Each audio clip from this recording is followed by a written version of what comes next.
तो दोस्तों ये हमारा रोवर है। तो रोवर को बनाने के लिए हमको इस सारे कंपोनेंट्स मिल जाएंगे। कुछ इस तरीके से हमको सारे कंपोनेंट्स मिलने वाले हैं, देख सकते हो।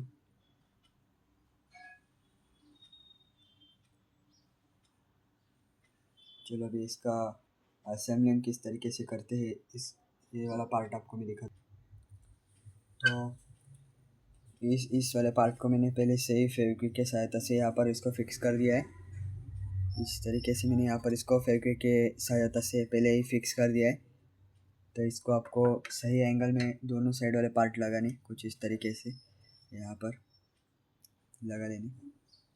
तो सबसे पहले हम जो ये वाला पार्ट है, ये वाले पार्ट को यहाँ पर लगा लेते हैं। तो चलो इसको लगा लेते हैं फटाफट से।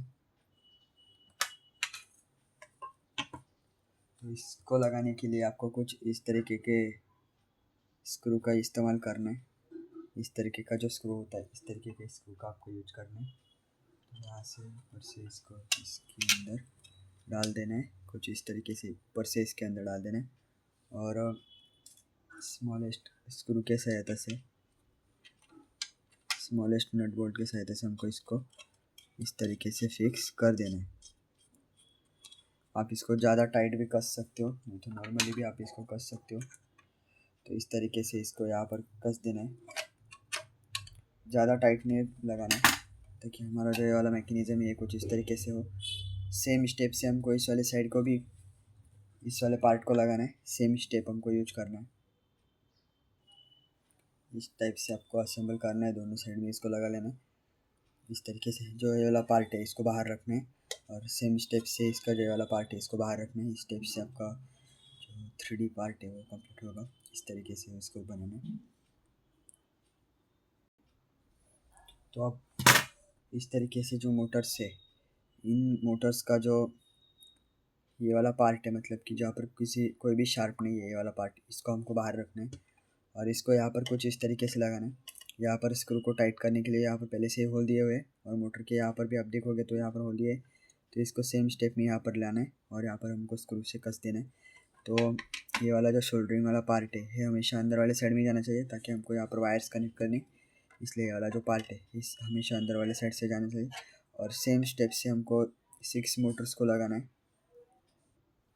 तो इसको फिक्स करने के लिए आपको इस तरीके के स्क्रूज लगेंगे।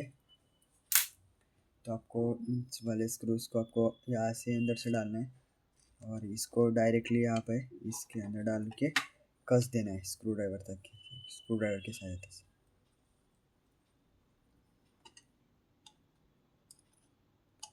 कुछ इस तरीके से आपको इसको कस देना है।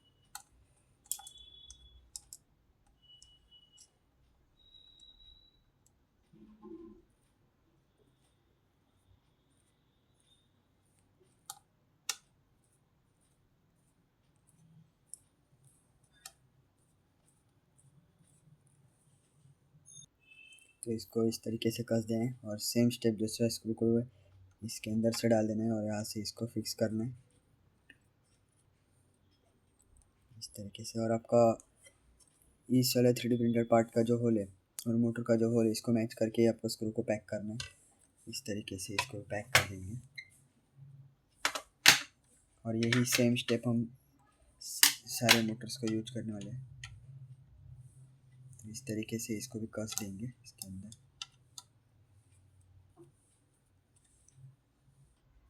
तो इसी टाइप से आपको सारे मोटर्स को इसके अंदर कस देना है। तो इसको ले लेता हूँ, इसको भी कुछ इसी तरीके से, इसी को भी इस तरीके से ही यहाँ पर लगाना है। देखो इसको भी यहाँ पर होल दिए हुए हैं, तो इस मोटर को भी यहाँ पर इस तरीके से कस देना है। सेम तरीके से हमको सारे मोटर्स को स्क्रू के सहायता से, मतलब यहाँ पर भी और यहाँ पर भी स्क्रू के सहायता से सेम सारे मोटर्स को हमको यहाँ पर लगा देना है। देखो मैंने तीनों मोटर्स को यहाँ पर फिक्स कर दिया है। कुछ इसी तरीके से आपको भी फिक्स करना है, और सेम स्टेप से हमको यहाँ पर भी तीनों मोटर्स को फिक्स करना है। जिस तरीके से हमने यहाँ पर किया वो सेम स्टेप हमको इस साइड में भी यूज करना है। तो इस तरीके से सारे मोटर्स को यहाँ पर फिक्स करना है। इस तरीके से आप इसका ये वाला पार्ट आपके हिसाब से आप फिक्स कर सकते हो। आप आपके हिसाब से इस वाले पार्ट को लूज और फिट रख सकते हो। तो इस तरीके से हमारा जो भी 3D पार्ट्स है, इस तरीके से हमको अभी इसको असेंबल करना है। देख सकते हैं यहाँ पर 3 मोटर्स और यहाँ पर 3 मोटर्स, इस तरीके से हमको यहाँ पर लगाना है। और सारे मोटर्स के जो शार्प है वो बाहर आने चाहिए, कुछ इस तरीके से सारे मोटर्स के शार्प बाहर आने चाहिए। और इसका हम व्हील्स कनेक्ट कर देते हैं। इस तरीके से हमको सारे व्हील्स इसके अंदर लगाना है।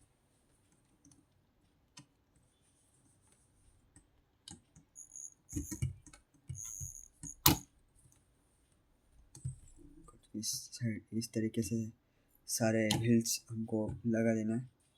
इस तरीके से हमको दोनों साइड में व्हील्स को लगा लेना है।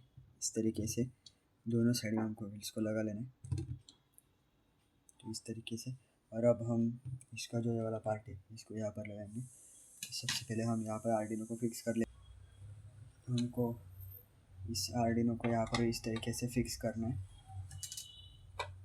यहाँ पर इस तरीके से हमको आर्डिनो को फिक्स करना है।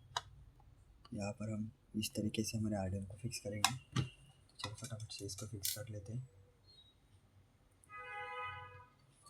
तो आप इसको डबल टेप की सहायता से लगा सकते हो। तो फिलहाल मैं स्क्रू के मदद से इसको कर दे रहा हूँ।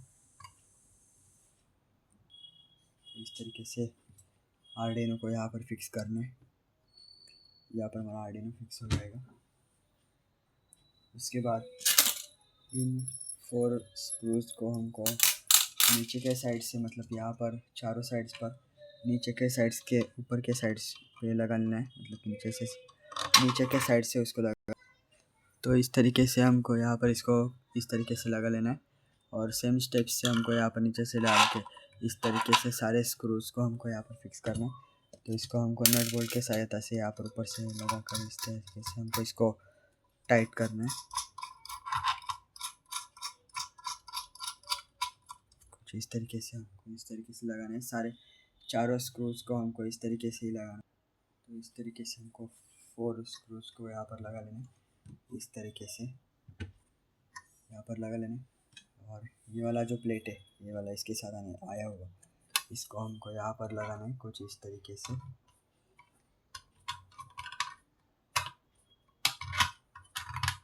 इसके अंदर हमको इस तरीके से फिक्स करना है। यहाँ पर इस तरीके से हमको इसको फिक्स करना है। और इसके ऊपर हमको मोटर ड्राइवर को लगाना है। मोटर ड्राइवर हमारा यहाँ पर लगेगा और जो हमारा बैटरी होल्डर है ये हमारा यहाँ पर लगेगा। तो इस तरीके से हमको इसको असेंबल करना है, इस तरीके से। तो चलो मैं फटाफट से हम मोटर्स के जो वायर्स है इनको लगा लेते हैं। उसके बाद हम आर्डिनो को कनेक्शंस करेंगे। तो इस तरीके से कनेक्शंस मोटर के मैंने कर लिया है। तो देखो इस तरीके से आपको कनेक्शंस करने, और मोटर से यहाँ इस वाले साइड से 2 वायर्स निकलेंगे और उस वाले साइड वाले मोटर्स के अंदर से 2 वायर्स निकलेंगे। इस तरीके से वायर्स निकलने चाहिए। तो इस तरीके से मैंने सारे कनेक्शन भी दोनों साइड वाले मोटर्स के कर लिए। तो सिंपली हमको कनेक्शंस करते टाइम क्या करना है, इस मोटर का जो ये वाला साइड है, मतलब कि यहाँ पर शोल्डरिंग करने वाला है, और यहाँ पर एक मतलब 2 पॉइंट है, इस वाले पॉइंट का इस वाले मोटर का पॉइंट है, इन दोनों को लगा देना। और इसका जो पॉइंट है इसको इसके ऊपर लगा देना। और सिंपली यहाँ से एक वायर निकल लेना और सेम स्टेप दूसरे साइड करनी, इसका ये साइड, इसका ये साइड और इसका इस वाला साइड हमको शोल्डरिंग करना। और दोनों में से एक एक वायर्स को हमको निकाल लेना है। मतलब क्या होगा, अगर हम इसको पावर देंगे तो तीनों मोटर्स एक ही साथ आगे जाएंगे। इस तरीके से हमारा टॉर्क भी बढ़ेगा और ज़्यादा पावर भी मोटर नहीं खाएगा। इस तरीके से सेम स्टेप से हमको दोनों साइड भी कनेक्शंस कर लेने। तो चलो अभी मैं फटाफट से जो मोटर ड्राइवर का कनेक्शन है उसका कर लेता हूँ आर्डिनो के साथ। उसके बाद हम इसके अंदर प्रोग्रामिंग करेंगे। दोस्तों आप देख सकते हो कि मैंने बैटरी होल्डर यहाँ पर लगा दिया है। जो हमारा HC05 मॉड्यूल है वो मैंने यहाँ पर लगा दिया है, और मोटर ड्राइवर यहाँ पर लगा के आर्डिनो के साथ सारे कनेक्शंस मैंने कर लिए है कुछ इस तरीके से। तो इसी तरीके से आपको करना है। जो इसका सर्किट डायग्राम है आपको लिंक डिस्क्रिप्शन में मिल जाएगा, वहाँ से आप देख के आराम से इसका जो सर्किट डायग्राम है वो देखिए, आप सारे कनेक्शंस कर सकते हो। तो चलो अभी इसको फटाफट से प्रोग्रामिंग करते हैं और इसका टेस्टिंग लेते हैं। दोस्तों आपको क्या करना है, सिंपली आर्डिनो केबल आर्डिनो के साथ यहाँ पर कनेक्ट कर लेना है, और इस वाले केबल को डायरेक्टली हमारे लैपटॉप के साथ यहाँ पर कनेक्ट कर लेना है। तो यहाँ पर कनेक्ट करने के बाद हमारे लैपटॉप के साथ आर्डिनो कनेक्ट हो जाएगा।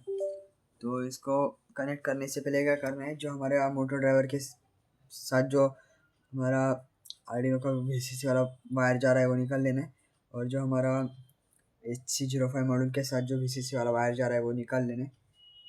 तो ये निकालने के बाद आपको क्या करना है, सिंपली यहाँ पर अगर आप देख सकते हो हमने आर्डिनो आईडी को आपको सिंपली ओपन कर लेना है। आर्डिनो आईडी को ओपन करने के बाद यहाँ पर आपको सबसे पहले पोर्ट को सिलेक्ट करना है, टूल्स में आपको आना है, उसके बाद आपको पोर्ट को सिलेक्ट करना है। देखो यहाँ पर आके आपको पोर्ट को सिलेक्ट करना है। बोर्ड मैनेजर में आने की ज़रूरत नहीं है। तो आपको सबसे पहले आना है, डायरेक्टली बोर्ड पे आना है, और बोर्ड को सिलेक्ट करके यहाँ पर आपको आर्डिनो को सिलेक्ट कर लेना है यहाँ इस तरीके से, और वापस से टूल्स में आके आपको पोर्ट को सिलेक्ट करना है। जो देखो यहाँ पर COM3 दिखा रहा है आर्डिनो, इसको सिलेक्ट करने के बाद ये जो पूरा कोड है इसकी लिंक आपको डिस्क्रिप्शन में दी गई है, तो इसको आप डायरेक्टली अपलोडिंग कर सकते हो। तो देखो सिंपली आपको क्या करना है, यहाँ पर अपलोड बटन पर क्लिक करके डायरेक्टली इसको अपलोड करना है। देखो यहाँ पर कुछ इस तरीके से आ जाएगा, और अपलोडिंग होने के बाद डन कंपाइलिंग आ जाएगा, उसके बाद आ जाएगा डन अपलोडिंग। मतलब कि हमारा अपना जो कोड है वो अभी अपलोड हो चुका है। अब इसको आप डायरेक्टली लैपटॉप से निकाल के डायरेक्टली हम इसको अभी टेस्ट कर सकते हैं। तो चलो अभी इसका टेस्टिंग लेते हैं।